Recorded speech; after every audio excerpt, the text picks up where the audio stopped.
वैसे देखिए, इसमें कोई फिलोसफिकल बात नहीं है, लेकिन जिंदगी की हकीकत यह है कि आंख वाले लोग जो नहीं देख पाते ना, तो बिना आंख वाले लोग, बिना दृष्टि वाले लोग वो चीजें देख जाते हैं। जी हाँ, बहुत गहरी बात है, जरा सोचिए। लेकिन फिलहाल तो हम बात कर रहे हैं आपकी नजरों में। जी हाँ, दर्श जो है वो भले ही देख ना सके, लेकिन काम वो ऐसा कर गए हैं जो अच्छी खासी आईसाइट वाले, यानी 6x6 आईसाइट वाले भी नहीं कर पाते।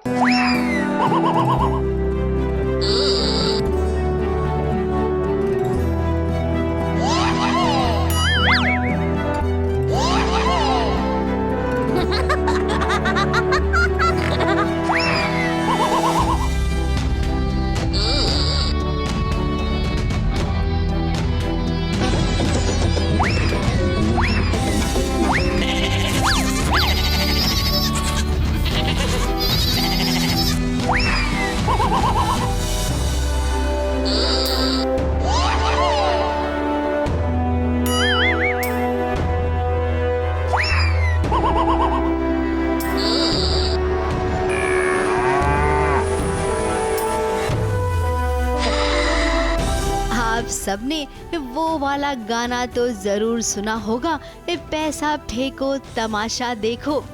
यहाँ पर पैसा तो किसी ने नहीं फेंका है, लेकिन हाँ, जब नंदिनी गड्ढे में गिरी तो देखिए तमाशा देखने वालों की भीड़ इकट्ठा हो गई। उसे बचाने की बजाय यहाँ पर तमाशा देख रहे हैं। वो नंदिनी बहुत ही ज़्यादा घबरा जाती है और उसको बहुत अशेम्ड फील हो रहा है। उसको सब लोग मजाक उड़ा रहे हैं, पूरे मार्केट में वो अपना दूध का कैन लेके भाग रही है, उसका पीछा छुड़ा रही है और आगे एक बहुत बड़ा गड्ढा आता है और वो उसमें गिर जाती है। नंदिनी बेचारी एक गड्ढे में खड़ी है, वो रो रही है। उसने कान्हा जी से मांग की कि जैसे आपने द्रौपदी की मदद की थी वैसे ही मेरी भी मदद कीजिए। इधर उसने कान्हा जी से कहा तो उधर देखिए हीरो आ गया हीरोइन की मदद करने के लिए।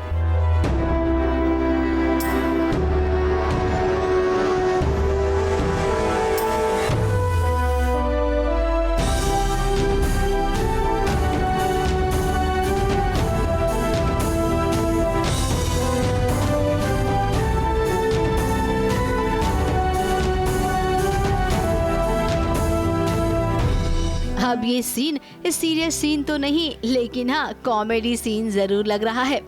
मैं रास्ते से जा रहा था और आवाज़ सुनाई दी मुझे कि कुछ हो रहा है। पता चला कि कोई मुसीबत में है, तो हेल्प करने के लिए जो दर्श का नेचर है वो आ गया नीचे। ही डजंट नो किसको हेल्प कर रहा है, बट वो हेल्प करता है बिकॉज यहाँ पे सब लोग बहुत बेशर्म है और कोई हेल्प नहीं कर रहा है, तो दर्श को करनी पड़ती है। अब नंदिनी और दर्श का रिश्ता जुड़ चुका है, बस अब द्वारकाधीश का जब इशारा मिलेगा तब इनका रिश्ता पक्का हो जाएगा। मुंबई से नेहा सावंत के साथ एबीपी न्यूज रिपोर्ट।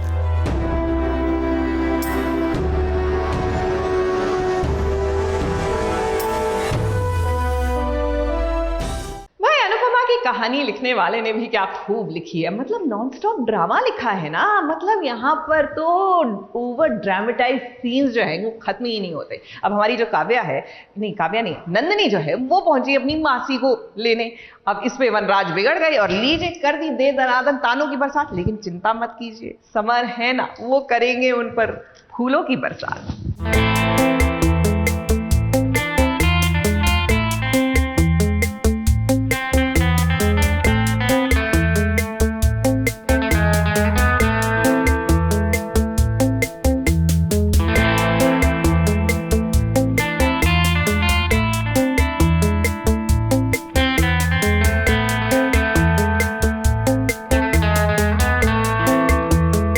नंदिनी पर हो रही है बरसात, समर के प्यार के फूलों की बरसात, तो साथ में समर के पापा यानी कि वनराज के गुस्से की भी बरसात हो रही है।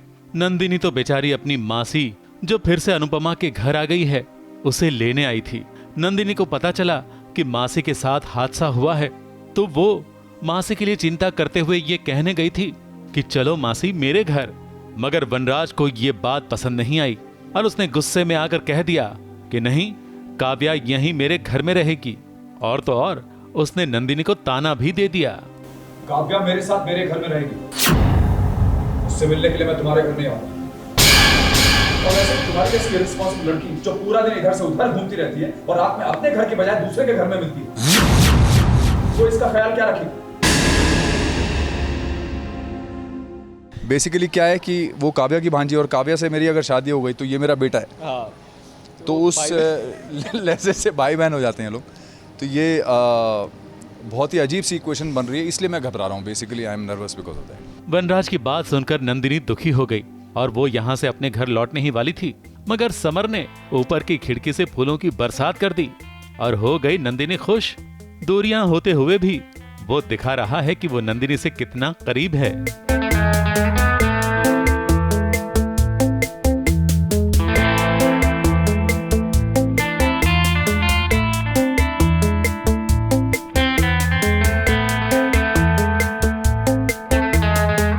अभी फूल बरसाया। फूल नहीं बरसाया तूने? फूल बरसाया। फूल तो नीचे जोर ही से था। लगती है उसको। फूल नीचे ही थी वो। फूल बरसाता तो चोट लग जाती ना। हाँ, तो अभी उस पर बरसा आया क्योंकि अभी दूरिया है थोड़ी सी। मतलब पापा ने मना किया कि उसके घर जाना नहीं, और नंदुनी दूर से बरसा रहा था। हाँ, दूर से खिड़की दूर से से बरसा रहा तो वो दूर रहने बोला, लेकिन पापा ने ये नहीं बोला कि फूल नहीं बरसा सकते, तो मैं वो दूर से हूँ। यहाँ नंदिनी पर प्यार की बरसात हो रही है तो अनुपमा पर सास का दुलार बरस रहा है। सास अपनी बहू को सिखा रही है कि शिवरात्रि का व्रत रखना और वनराज के लिए ही रखना, और मैदे की कटोरी यानी कि काव्या को पूजा में आने मत देना। ऐसी ऐसी सीख दे रही हैं लीलाबा। तो इनकी बातें सुनकर लगता है कि शिवरात्रि की पूजा में ट्विस्ट आएगा, मगर क्या और कैसा होगा ये ट्विस्ट, ये हम ही तो आपको दिखाएंगे। ABP news report. भैया आप इंस्टाग्राम पे हैं और आपको इंस्टाग्राम रील्स नहीं बनानी आती तो आपको लाइफ में कुछ नहीं आता, because the actual fun is right there. तो चलिए आज हमारी डिजिटल क्लास में आ चुके हैं डिजिटल गुरु यानी कि अभिषेक निगम, जो बताएंगे कि इंस्टाग्राम पे इंस्टा रील्स कैसे बनाई जाए।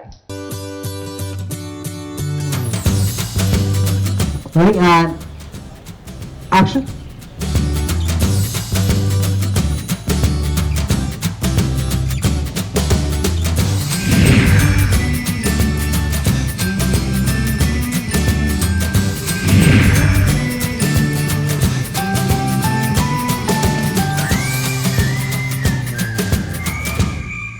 आपने बहुत अच्छा किया बेटा। क्या किया इसने? क्या किया तूने?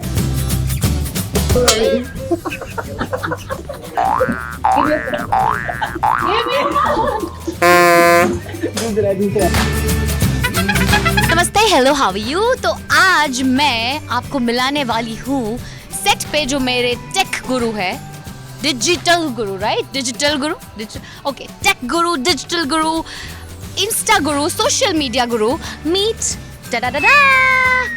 अभिषेक। मैं अपना डिजिटल ध्यान कर रहा था। उसको सब पता है, सब प्रॉब्लम का सोल्यूशन है। Any digital problem he has the solution. तुम्हें क्या क्या आता है? सब आता है। गुरु तो मैं अपने आप को नहीं कहूँगा, पर मैं भी अभी सीख ही रहा हूँ बहुत कुछ। पर हाँ, यहाँ मैं ये कह सकता हूँ कि अंधों में काना राजा मैं ही हूँ।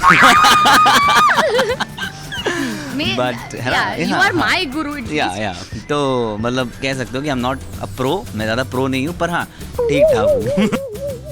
आज मैं इनके लिए चैलेंज किया है। मैं हम लोग कुछ दिन पहले ही बात कर रहे थे कि हम लोग खूब सारी रील्स बनाते हैं, और तो ज़ारा वाज लाइक कि हैं ये भाई मेरा डिपार्टमेंट नहीं है। हाँ, मुझे नहीं आता ये सब।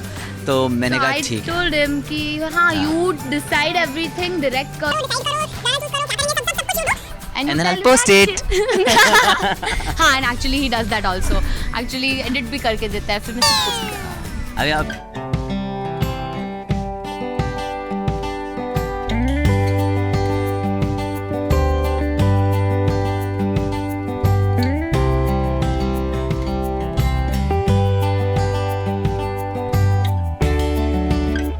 थोड़ा ज़्यादा पास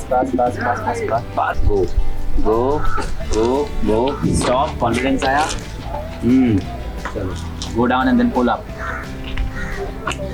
You don't have to be standing. Then what do I do? To do this, right? बाबा, ये है ना? 1, 2. So you'll have to be here. Then I'll enter, and then from here again 1, 2. So फिर मैं मैच करूँ। 1 and 2, and you want me to go down? No. Yeah, just stay here like this. This is hand movement.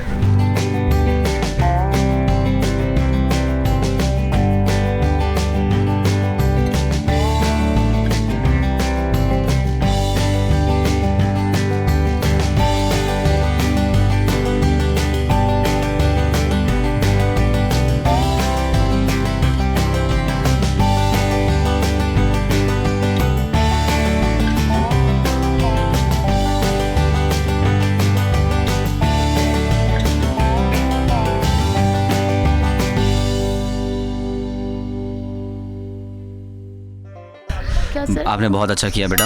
और No, 4, 3. I said 3 is lucky. नहीं, actually हमने rehearsal नहीं करी थी ना, तो ठीक है, 3 टेक में रिहर्सल तो बनती है। Thank you. So very nice, बहुत अच्छा एफर्ट डाला तुमने, बहुत अच्छी रील बन के आई है। शायद इसके लिए तुम्हें कोई अवार्ड ना मिले, बट फिर भी हम कोशिश करेंगे कि अच्छे से एडिट करें और Reward इसको तो मिल सकता है ना? रिवॉर्ड देंगे, डार्क चॉकलेट देंगे।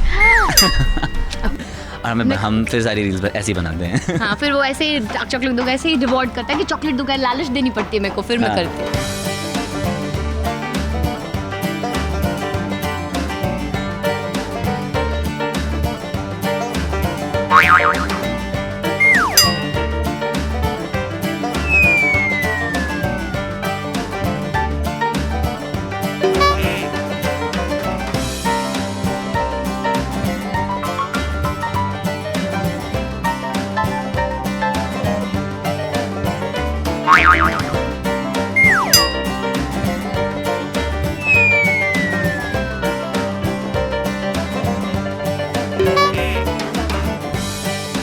तो बड़े शानदार तरीके से हमने 2 रील्स बनाई हैं यहाँ पर, और मेरी शिष्या यशा रोगानी, जिन्हें हम ज़ारा के नाम से जानते हैं, वो अब मुझे बताएंगी कि उन्होंने इस रील के पूरे सेशन में क्या क्या सीखा।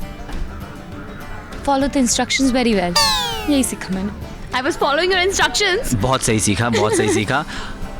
अगर तुम्हें कभी ऐसा लगे कि यार कभी तुम ऐसा इनिशिएशन लेना चाहोगी कि आज मैं आती हूँ और मैं जाके सेट पे अभिषेक के साथ बनाती हूँ, हाँ, मैं बोलूँगी ना कि चलो बनाते हैं रील, पर सोचो। ये काम तो सब तुम्हें ही करना है। मतलब कुछ नहीं सीखा। नहीं सीखा ना। I learned to be patient. That is what I have to learn. ये मैं सीखा हूँ।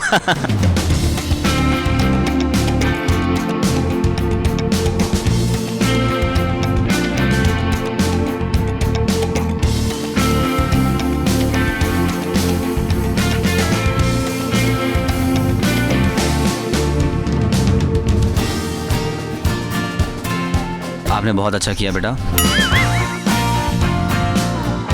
देखिए, अगर आप सीरियल की बहू के किरदार में फिट होना चाहते हैं तो आपके किरदार को एक्टिंग आए ना आए, जासूसी जरूर आनी चाहिए, क्योंकि सीरियल की हर बहू में छुपा होता है एक शर्लक होम्स, मतलब उसका female version. Get the point ना? तो अब कौन सी नई शर्लक होम्स आ चुकी है सीरियल की दुनिया में? Well, put your hands together for सही। जी हाँ, वो क्या है ना कि परिवार में आया है एक ऐसा खत, जी हाँ, एकदम खुफिया खत, जिसकी वजह से देवयानी की शादी में अड़चने पड़ रही हैं। जाहिर सी बात है, बेचारी सई को जासूसी तो करनी पड़ेगी ना। मैं नहीं चाहती पुलकित के बदले लेने की सनत में बेचारी देवयानी का मानसिक संतुलन और बिगड़े। इस चिट्ठी में जो कुछ लिखा है वो सिर्फ और सिर्फ झूठ है। झूठा तो वो पुलकित है। मैं कब से तुम लोगों को समझा रही हूँ कि वो हमसे बदला लेने आया है। ये एक घटिया चाल है पुलकित सर और देवयानी ताई की शादी ना होने देनी। जिस हिसाब से एक चिट्ठी लिखी है ना, मुझे तो लगता है कि उसका एक एक शब्द सही है। ये चिट्ठी झूठी है विराट सर। एक बार फिर से सई को गलत साबित करने की कोशिश की जा रही है। बाकी जिसके हाथ में आपको कुछ पन्ने नजर आ रहे होंगे, वो दरअसल किसी का भेजा हुआ खत है। संगीता नाम की एक महिला है जिसका दावा है कि वो पुलकित की पत्नी है। जी हाँ, वही पुलकित जिसके साथ सई देवयानी की शादी कराना चाहती है। लेटर में ऐसा कुछ लिखा हुआ आ रहा है जहाँ की कोई एक संगीता हैं जो क्लेम कर रही हैं कि वो पुलकित की वाइफ हैं and everything. So it's a shock for him and for the family itself. तो ये सीन ही वो है कि he is coming to terms with it और किस तरह से हैंडल करना है इस सिचुएशन को आगे, क्योंकि आखिर में ये बात है उसकी बहन की, देवी ताई की। तो बहुत प्यार करता है उनसे, बहुत रिस्पेक्ट करता है उनकी। तो थोड़ा सा संजीदा हो जाता है चीज़ों को लेकर। जी हाँ, कहानी में आ गया है ट्विस्ट, और इस खत में जो भी लिखा है वो सच है। ये किसी और ने नहीं, बाकी के साथ साथ विराट ने भी कह दिया, क्योंकि विराट सई के कॉलेज गया था। वहाँ से उसने पता किया पुलकित की शादी के बारे में।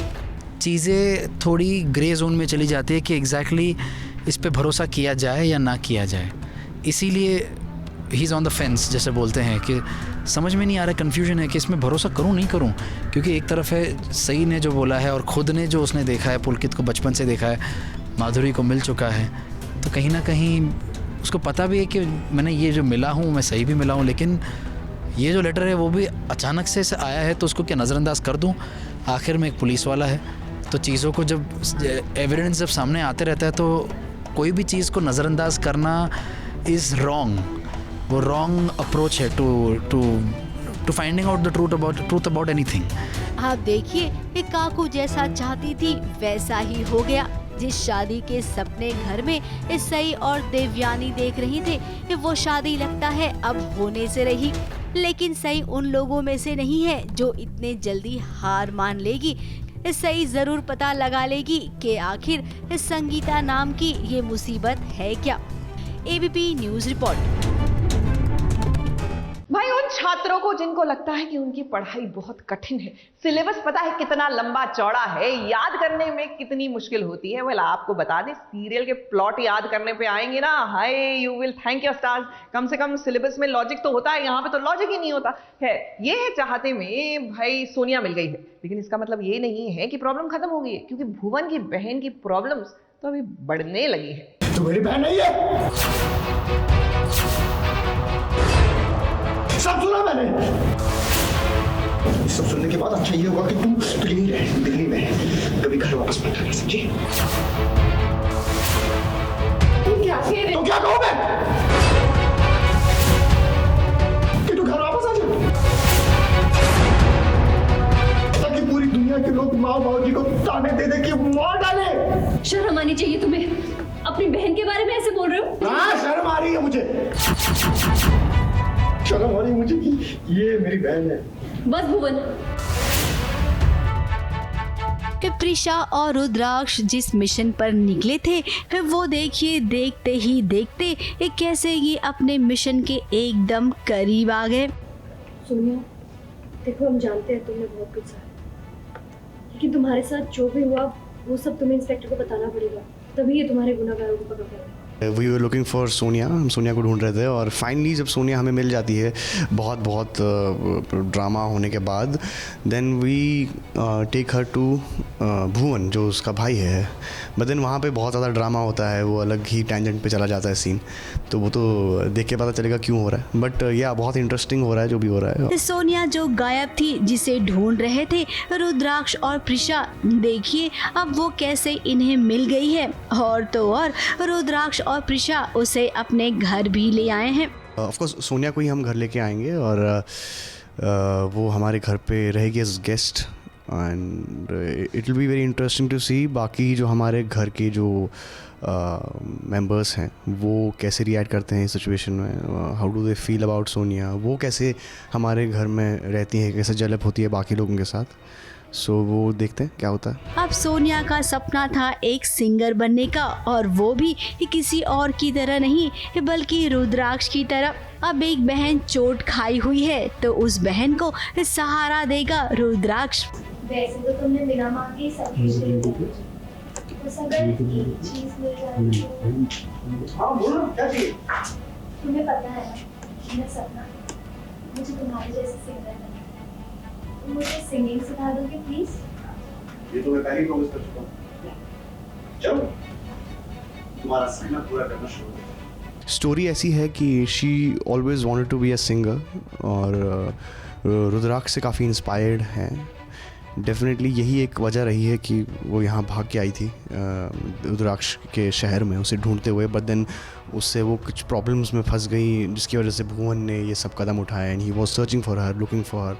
तो अब जब सब कुछ सामने आ चुका है और तो Rudraksh is trying to help her, उसे सिखा रहा है कि सिंगिंग कैसे करते हैं, गिटार कैसे बजाते हैं। उसका सपना पूरा करने की कोशिश है रुद्राक्ष की। सोनिया को वो संगीत सिखा रहा है, लेकिन वो नहीं जानता है कि आगे ये बहुत बड़ी प्रॉब्लम हो जाएगी, क्योंकि भुवन नाम का आदमी है ना जो हूबहू रुद्राक्ष की तरह दिखता है। फिलहाल तो वो जेल में है।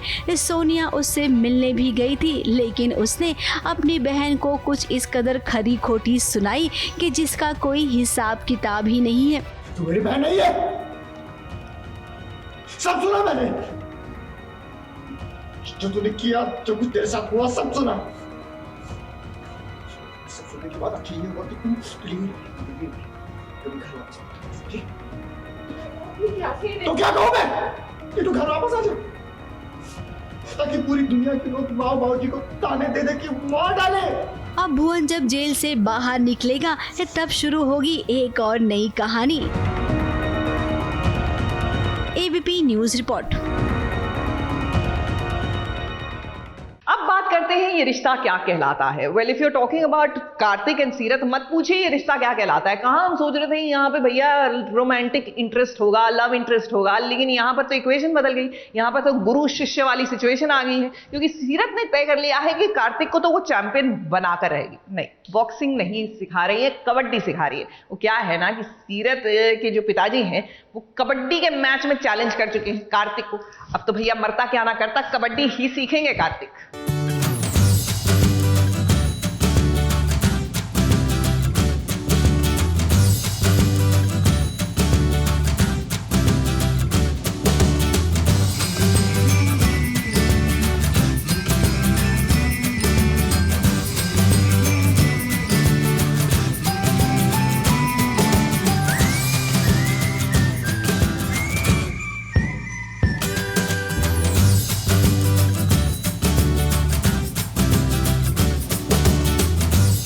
सीरत के गांव में आएगा तो कुछ ऐसे ही तो सीखने मिलेगा।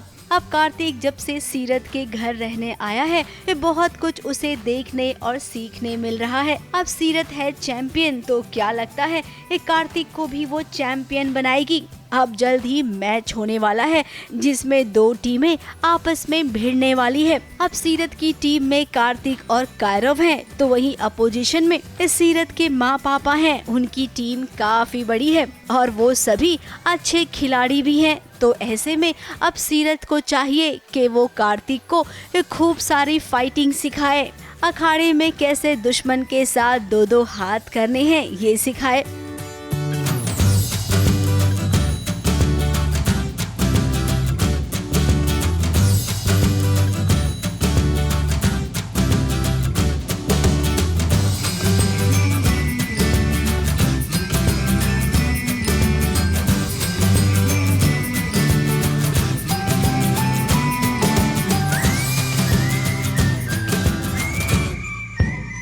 अब ये सीखना इतना मुश्किल तो नहीं है जितना मुश्किल कार्तिक के लिए सीरत के करीब आने को है। जब जब वो सीरत के करीब आता है उसे नायरा की याद सताती है। उसे एहसास होता है कि नायरा ही उसके आसपास है, और होगा भी क्यों नहीं, क्योंकि सीरत ही तो नायरा है, ये तो हम जानते हैं। अब कोई बात नहीं कार्तिक, जब आप ये मैच जीत जाएंगे ना तब देखना कहीं न कहीं आपको एक हिंट तो जरूर मिलेगा कि आपकी नायरा कहीं जिंदा तो नहीं है। ABP news report.